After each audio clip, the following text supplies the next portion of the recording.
And depending on how long you should be leaving it in here for, well, it depends on what colour blue you want it.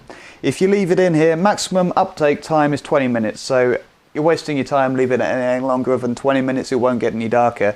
But after a short period of time, you can see now already it's a very pale sky blue.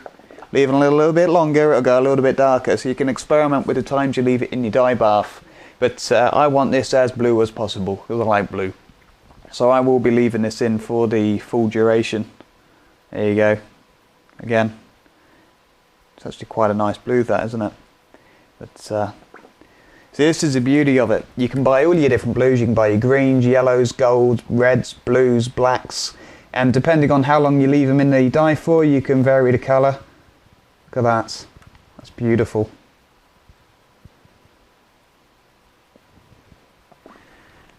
Okay, so 20 minutes has passed. Look at that. That is absolutely beautiful. Okay, so time to take this through to the kitchen. Okay, so here's the final step of the process, and this is where we seal the piece to stop the dye coming out of it.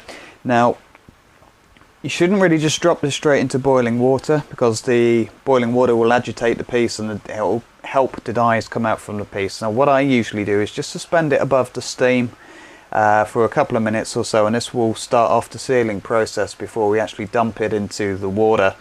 And this will certainly give it the upper edge of keeping the dyes in it and not bleaching out into the water.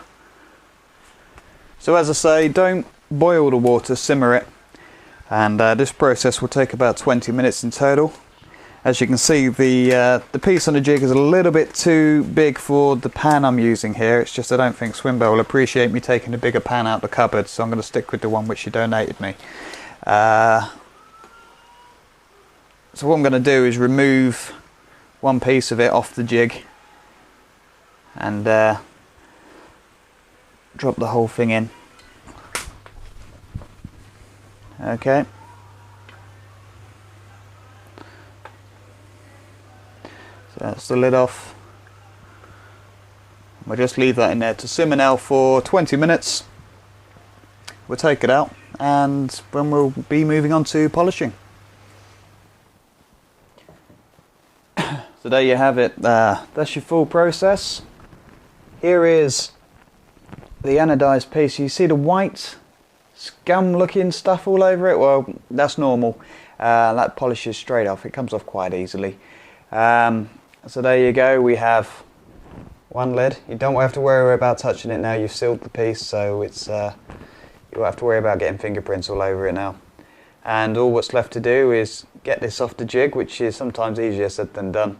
Mount it on the lathe, give it a nice polish, and if you're going to do any detailing, do your detailing, which I will be doing on this because I like doing that. And so there you go. So for the voiceover, I'm going to leave it there, and I'm going to mount this on the lathe, and you're welcome to carry on watching and see me finish polishing this up into a pen. And yeah, thanks for watching. Feel free to drop us a comment. Any questions you got, by the way, feel free to drop us an email. I don't mind helping anyone with this sort of stuff. So yeah, thanks for watching.